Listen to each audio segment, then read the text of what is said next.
So nagpalit na rin tayo ng gulong kasi naupod na rin to dahil nasira yung shocks natin, kaya tayo nagpalit dito. So parang 4 years ko siyang nagamit yung Monster. Pero nakita nyo naman sa...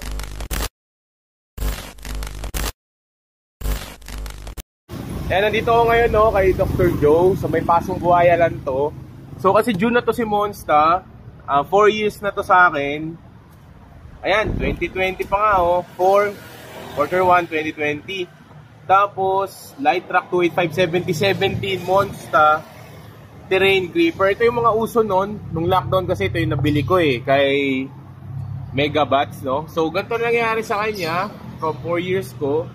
Siguro dahil, alaga to sa camper pero I don't know bakit naging ganito tong side ko. Ayun na, naging pang race car na. Wala nang tread. So, nandito ako ngayon. Kasi sabi dito kayo magkita. Nakakahiya yung size ng radar. Bakit nakakahiya? Nahiya siya.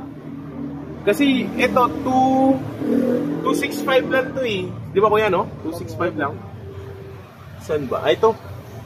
Light Track 265 70 17 lang tong si radar. Pero parang halos pantay na sila kung titignan nyo. Grabe, nagtaka ako. Tapos, ang plano talaga, sabi ko doon kay Dr. Joe Clinic na nakausap ko, sir, gusto ko as much as possible, magkasing laki ng size. Yung tag nito, yung same size, 285. Pero wala na, di nyo na makita yung laki. Grabe. Kaya ang ganda kasi ng radar para sa akin. Kaya radar ang pinupush ko kasi, rugged terrain, tapos dual sidewall na siya. Ayun dual. Alam ko pwedeng ipapalit yan. Pero nagulat ako kasi sabi niya, puntahan mo sa shop para makita mo yung diferensya. Kaya pala sabi niya, magtatabas daw dito sa harap ng... Na 2 inch na to 2 inch lift na to. Pero magtatabas, grabe ang laki. Ayun. Nalumo ako sa laki na ito, grabe. Tabas talaga siguro. Grabe yung taas niya Ito side by side. Monster. Baka dahil pud-pud na, pero hindi, grabe. Pag ito balik na rin ito kuya. Balik namin tong isa. Kung ito titignan mo, ito parang halos pantay lang siya ng 265. Grabe. Grabe to. So yan, hintayin natin sila kung ano magiging recommendation. Di lang pumayag ang aking asawa kasi magtatabas. Di ko alam kung not sure kung saan magtatabas. Siguro dito sa inner to. Kasi kakayod yan. Baka dito banda magtatabas. Tapos ito naman yung radar tires Renegade na 80 Pro. Kung titignan mo, may same pattern siya sa well-known brand. Same pattern. So, ayan. Parang hindi ko naman sinasabi 100% same, pero close to same. Kaso nga lang, ang size nito ay 265, 65, 70. Pang stock tire siguro ito. Ito, 265, 70 RT. Grabe, tapang ng RT. Dr. Joe, meron pala nito sa Imus, pasong buhaya. TJM, off-road digs talaga.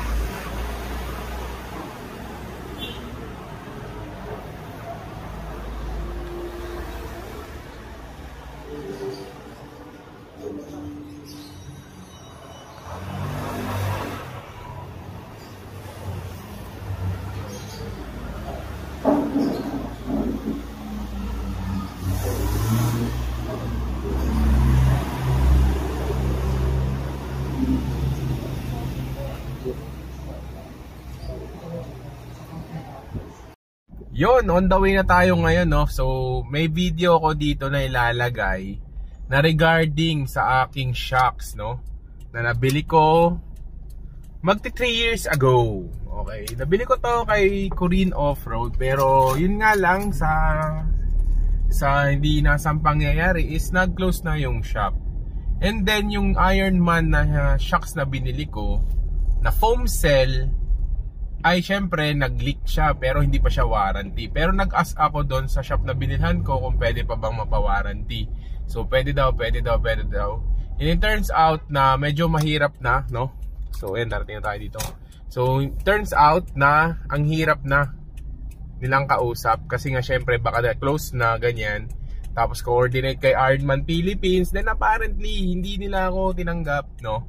So, at least ito, may shop ako, papakita ko sa inyo. Sila lang Bontangi nakagawa nito, no? So, mapapalitan na hopefully this yung shocks ko ngayon kasi para maayos na natin yung problema ng shocks ko. Kasi nauubos yung gulong, papakita ko na rin sa inyo yung gulong ko. So, ito na tayo ngayon. So, ang problema ng ating di ako makayuko. Ang sakit. Ito ang problema, ayan, o. Diba? Langis yan. Pag ganyan mo at hindi mo makuha yan, langis yan. Yung gantong kulay, langis yan. Ito naman yung dumi, ha. Oh, ito ang dumi. Pero baka nga meron na rin ito, eh. Papacheck na lang natin. Oh, diba? Ito, papawarranty sa Ironman foam cell. Ayan siya. So, sana, okay na. So, nagpalit na rin tayo ng gulong kasi naupod na rin to dahil nasira yung shocks natin, kaya tayo nagpalit dito. So, parang 4 years ko siyang nagamit yung Monster. Pero nakita nyo naman sa video na 285, 70, 17 napakaliit ng Monster compared sa Radar. Siguro may mga... Pero no, yun na, hindi ko kayo makakumpara sa tread nito kasi ang tread nito ay RT. Ayan, rugged terrain plus tayo. Yung Monster natin, all terrain lang. Kaya medyo nakakatakot yung itsura nito and then mas mataas. Tapos dual sidewall na siya, pwedeng ito bungo or yung dagger type. So, ayan. Medyo malaki na talaga. 17 by 9.0 pala ako. Okay, paano mo pinipit? Alam mo to na. So, kung nakikita nyo naman, walang-wala yung dating ng Monster dito sa Radar Renegade RT. Kung titignan yung tread pattern nito, napakaganda. Dito pa lang, oh. Ito is all-terrain and then RT. Pero, tignan nyo 285 to, 265 yan. So, parang mas mataas pa yung RT ng Radar. So, kayo na lang mag-iisip. Pero sa Fortuner, hindi daw pwede ang 285, 70, 70. Magpa-BMC daw yun, magpuputol. So, yan, kung nakikita nyo, napakaganda ng ating pagkaka-install. Yung isa na baklas na nila, so meron silang ganito, no, pantanggal. Yan talaga yung hahanapin nyo sa shop. Yung merong tools na ganito, kasi ibig sabihin, nag-invest sila sa equipment. Kasi yung iba kasi is normal way lang ng pagtatanggal. Do wala naman problema yun, no? Ito lang talaga is parang safest way. Do hindi ko naman sinasabi na hindi safest way yung isa, pero ito syempre nasa 2025 na tayo, so dapat medyo modern na rin ang tools na pinagpapagawa ng mga sasakyan natin. So kasi ang atin, no, rated kasi yung ating spring. So ang spring natin is type D ng Ironman, no. So yung spring, ang shocks natin ay foam cell lang. Yun nga lang, nagkaroon siya ng tagas. Kaya syempre, pinawarranty. May yun lang, maganda naman kahit paano yung na-warranty siya ng 3 years. Yun nga lang, sa end of the video, malalaman nyo yung ano ng Ironman sa aking experience nito. Ano lumabas na? Ito lang. Sagad. Okay, hatak.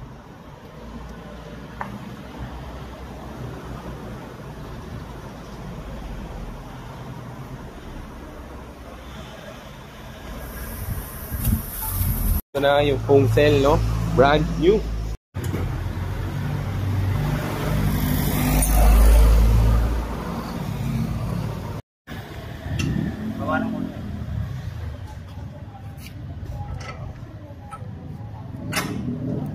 Pasok naman eh. Yan, so done na kami. Na-claim ni Sir, yung Dr. Joe, yung ating Ironman foam cell na shocks, no? Ewan ko lang kung maririnig nyo ako, pero siya lang ang nakapag-claim ng warranty nito. Lumapit ako mismo sa Ironman Philippines. Sinabihan nila ako na meron daw okay lang pala yung akin, hindi naman daw nagli-leak kasi meron daw greasing yung ating Ironman. So, pumunta ako dito kay Dr. Joe. Pasong buhaya lang to, lalo na sa mga taga-Caviteño. Pag dinerecho nyo yan, papunta yung Bermosa. Pag dinerecho nyo yun dito, papunta yung Imus. Pero ipin nyo lang Dr. Joe, makikita nyo na yan. So, kung nakikita nyo, nag-install na rin kami dito ng Radar Renegade, no? 265, 70, 70, napakalaki niya.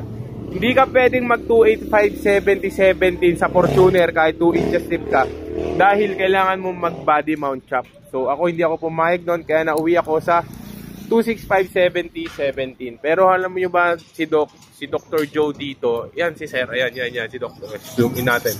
Si Dr. Joe lang ang bukod tangi na nakaklaim ng warranty ng akin. Isipin nyo, nag-chat ako doon sa Ironman, tumawag ako, no? So, walang nangyari, nothing happened. Sabi, punasan lang daw. Pero nakita nyo naman sa video natin na meron talagang leak kasi ang pag sinwipe mo yun doon, may grasa. 'Di ba? Hindi yun dumi lang. So, dito kay Sir, na warranty, alam nyo yun, good yung service ni Sir para sa akin. Kasi na warranty niya talaga yung aking shocks. Alam nyo ba kung magkano ang isang foam cell? Aaray kayo, 12.5 ang isa nun. So kung hindi yun na warranty, gagastos na naman ako ng another 12.5. Magti 3 years pa lang yung shocks natin ngayon sa July. Pero at least, alam nyo yun, na warranty niya, hindi niya tinigilan. Paano na lang kapag normal people, normal off-roader? Ako hindi talaga ako literally off-roader. Kaya lang ako nakasetup kasi it's for my protection and to my family. So ayan, punta na lang kayo dito kay Dr. Joe. Maganda mag-inquire muna kayo sa kanilang Facebook page. Dr. Joe, lalagay ko yun sa description. Lalagay ko na rin pati picture para hindi kayo mascam. Baka mamaya iba pala chat ninyo. So, kung titignan nyo yan, sulit na sulit. Dahil na-warranty, tapos alam mo yun, si Sir merong sa customer.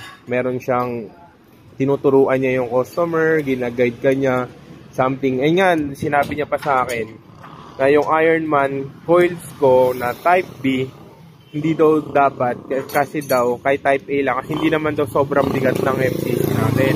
So kahit daw type A is okay na okay lang. Tinest out namin to, yun yung kanyang recommendation mag type A. Pero well, tignan natin kung ano mangyayari sa mga future upgrades natin dito or future maintenance natin sa ating service vehicle. 100 out of 10. Kasi expect na niya yung expectations ko, naging okay na okay. Guaranteed. Kasi hands-on si Sir mismong owner ang nag-guide sa mga kasama niya na nandito. Well, bibihira yan. Kaya kung titignan nyo, alam nyo ba sabi ko sa sarili ko, dapat 285, 70, 17 na radar ako. Pero si Sir hindi niya ako sinabihan ng ganun. Due to sobrang laki ng 285. Okay? Kapin mo muna, manubela mo. So ayan, tapos na konting final check, final inspection na lang, and then goods na tayo. Tapos, well, para sa akin punta kayo dito kay Dr. Joe, may malasakit. Ayan ito yung kanyang personal vehicle. Kung makikita niyo sa kalsada, siya yun. Tapos yung shop niya dito is marami kayong mabibili. Like mugs, tires, ganyan, suspension, tapos ating mga suspension, may mga tambucho natin, exhaust, no? Kompleto, 4x4 needs, meron. Tapos gulong natin, meron din. Ayan. Do it! Ito ngayon sa personal car ni Sir, no? May-ari ng Dr. Joe Clinic. Ba't parang sa akin mas lagabog? Mas mabigat tong unit mo, Sir. Ba't ganun? Well, kung makikita niyo yung mukha ko, kung dual yung camera ko, mapakikita niyo yung mukha ko, nakasobra akong ngiti. Dito pag nung binaba ko, parang naiiwan yung puwet Wala, ba't ganun? Ito, hams to. Ba't ganun yung bounce? Ba't sa akin? TJ Maragid to. TJ Maragid? Sa akin lagabog doon kanina ito, dito. Ayan, bitawan ko. Ayan, ilangat ko rin. Ba't ganon? Puro ba't ganon na naka-comment ko dito? Ano ba to? 4x4 ba to? Parang kotse yung feeling. Parang sedan. Yung suspension niya. Dito, nung binaba ko yung akin, parang lagabog yung puwet. Ba't ganon? Parang ka lang sinundot. Ba't ganon? Napag-iwanan ba yung foam cell? O TJM yung rugged i-search nyo na lang din yan. Ito si Sir Bawas konti. Bawas konti. Hindi. Ang ganda ng drop. Grabe. 4x, ba't yung akin parang akin pa yung 4x4 ang lagabog sa loob? Sir, clarify ko lang, ito po yung passenger side, no? Ito po kasi is, kung nakikita ninyo, ayan, dumi po talaga ito. Ito, walang carwash. Ayan po, dumi. O, dumi. Tapos punta tayo sa other side. Dito sa isa, ayan, kung titignan nyo, ito. Ayan o. Ayan o, nakikita nyo? Hindi naman siguro ito dumi. Ayan, kung titignan nyo, hindi na to dumi. Kasi parang oil na ito eh. Iba na yung kulay niya. Ayan, kahit pahid ko, ayan o, hindi na siya dumi. So, nakapagtaka lang, sir. Kasi, ayan, palibot yan. Ito, lawa na to. O, iba yung dumi niya, di ba? Try sa kabila ulit, last video. Kasi madumi. Ito, oh. Ito dry. Ito dry talaga. Oh, dry. Ayan, sir. So, ito na tayo ngayon, no? Dito talaga natin matatry yung 100. So, running at 100 tayo. 2,000 RPM almost. So, walang wiggle, walang movement ang ating steering wheel. Okay, so good sa pagkakabalance ni Dr. Joe. No? So, no need for high-speed balancing. Though, yung ating mags na BR Kelso is equipped with hub-centric ring. So, search nyo na lang kung anong meaning yan. May video na rin ako about that. Tapos, sa alignment toe-in cluster natin, so, pwede tayo mag-check ngayon kasi wala. So, wala naman siyang movement. Wala siyang kabig or kung tawagin kumakabig, no? So, ayan. Pero well, we'll see. Kasi 1 month warranty ang binigay sa akin in stage 1. So, para sa akin recommended yung both shops na napuntahan ko. So, yun lang. At least kahit pa paano, walang wiggle. Goods na goods, no? Marami kasi nagsasabi na pag radar tires sa Amerika, sa mga nag-review talaga, nagre-review ng mga tires dun sa Amerika is merong ang hirap daw i-balance ng mga radar. Siguro dapat yung mga 285, 295, 315. Yan yung mga sizes ng mga 17s na mahirap na sigurong i-balance. Pero sa atin kasi is 265, 70, 17 lang, rugged terrain. All goods in the hood. So wala naman tayong kabig na nararamdaman o okay naman. So yun. Tapos yung road noise, meron tayong medyo road noise, no? Pero hindi siya sobrang ingay na humming talaga. Tolerable kahit wala tayong sounds. Kung nakikita nyo, wala tayo, nagmamadali lang tayo, no? Wala tayong sounds na naririnig, walang humming. Tolerable talaga. So, madami rin nagsasabi kasi na meron daw humming sounds or nakakairita. Pero para sa akin, wala naman. Maglagay ka lang siguro ng sounds, volume mo lang siguro kahit 5 or 10, depende na yan sa'yo. Hindi mo na maririnig yan or awain mo na lang asawa mo. Mas yun pa, may inis ka. Ayun yung asawa mo ngayon, no? Awain nyo pa asawa nyo para mas marinig nyo pa yung away nyan kaysa sa road tires. Yan. Kahit ibaba ko yung bintana ako dito, hindi nyo yan maririnig or walang humming talaga. So, tolerable siya. Goods na goods. So, sa kapit, tatry natin yan sa ibang vlog, no? Pag nagpunta tayo ng mga tanay, ganyan. Tapos sa mga putik-putik, pero wala kasing ganong putik-putik ngayon. Gawa ng clear blue skies tayo. So, yun. Salamat, Dr. Joe, Stage 1, for accommodating me. Ayan, thank you.